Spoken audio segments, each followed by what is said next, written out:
बिस्मिल्लाहिर्रहमानिर्रहीम। स्टूडेंट्स, ये जो सेगमेंट आप लोग इस वक्त देख रहे हैं, इसमें एक छोटा सा क्वेश्चन का आंसर डिस्कस करेंगे, जिसमें हम आपसे ये पूछ सकते हैं कि why speed of sound in solid is faster as compare to air. Solid objects में साउंड की स्पीड ज्यादा क्यों होती है as compare to air medium. अब सुनिएगा और समझिएगा। अगर सिंप्लीफाइड फॉर्म में हम आंसर दें तो हम ये कहेंगे कि सॉलिड बॉडी के अंदर चूंकि मीडियम्स के मॉलिक्यूल बहुत करीब करीब होते हैं,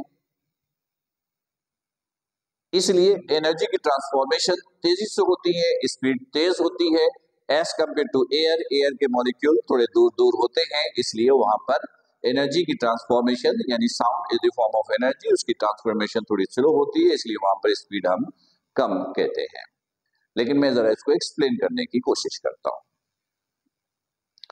देखिए, साउंड हम लोगों ने कहा था कि it is the form of energy, और मैंने कहा था कि यहां से वहां तक साउंड जाने के लिए मीडियम का होना जरूरी है। तो मीडियम के मॉलिक्यूल हकीकत में लेबर्स के तौर पर काम करते हैं। उनका काम क्या है? जो एनर्जी मैं प्रोड्यूस करूं वो energy molecule two molecule shift करे, यानी मेरे माउथ के आसपास ये साउंड सोर्स है, ये साउंड इस वक्त प्रोड्यूस कर रहा, मैं साउंड प्रोड्यूस कर रहा हूं। मेरे माउथ के आसपास जो एयर के मॉलिक्यूल्स है, मैं एनर्जी प्रोड्यूस करके जो साउंड की फॉर्म में है उनको ट्रांसफर करता हूं। जो मेरे माउथ के आसपास एयर के मॉलिक्यूल है वो एनर्जी लेते हैं और अपने बराबर वाले को एनर्जी ट्रांसफर कर देते हैं, लेकिन इसमें से थोड़ी सी एनर्जी अपनी लेबर समझ के रख लेते हैं। फिर वो बराबर वाला एयर का मॉलिक्यूल वो एनर्जी पहले वाले से लेकर बराबर वाले को ट्रांसफर करता है, और वो भी क्या करता है कि अपनी मजदूरी थोड़ी सी एनर्जी समझ के, यानी मजदूरी समझ के थोड़ी सी एनर्जी रख लेता है, बाकी उसको ट्रांसफर। इस तरह molecule two molecule energy transfer होती जाती है और आप लोगों तक पहुंचती है। अक्सर बच्चे ये कहते हैं ना कि सर आपकी आवाज यहां तक नहीं आ रही, अज्यूम। तो इसका क्या मतलब हुआ? इसका मतलब ये हुआ कि जो साउंड एनर्जी मैंने प्रोड्यूस की साउंड एनर्जी जो मैंने प्रोड्यूस की, मॉलिक्यूल टू मॉलिक्यूल ट्रांसफर हो रहा है। मॉलिक्यूल थोड़ी सी एनर्जी अपने पास रख रहा, बाकी ट्रांसफर कर रहा है। अब वो ट्रांसफर होते होते दरमियान में इतने मॉलिक्यूल्स मिल गए कि वो सारी एनर्जी उन मॉलिक्यूलों ने अपनी लेबर समझ के रख ली, थोड़ी थोड़ी थोड़ी, और मेरी साउंड एनर्जी वैनिश हो गई, खत्म हो गई। तो जहां खत्म हो गई, इसका मतलब है अब आगे मेरी साउंड ट्रांसफर नहीं होगी। तो नहीं होगी तो वहां पर जो लोग मौजूद है उनको मेरी साउंड नहीं मिलेगी। तो फिनोमिना एक्चुअल में ये होता है, राइट? अब फिर सुनिएगा। एक्चुअल में एयर के मॉलिक्यूल एक दूसरे के बहुत दूर दूर होते हैं, बहुत दूर दूर होते हैं। मैंने साउंड प्रोड्यूस की, एयर के मॉलिक्यूल को मिला, उसने रिसीव किया, थोड़ी सी एनर्जी खुद रखी और मूव करके जाकर बराबर वाले मॉलिक्यूल को ट्रांसफर किया।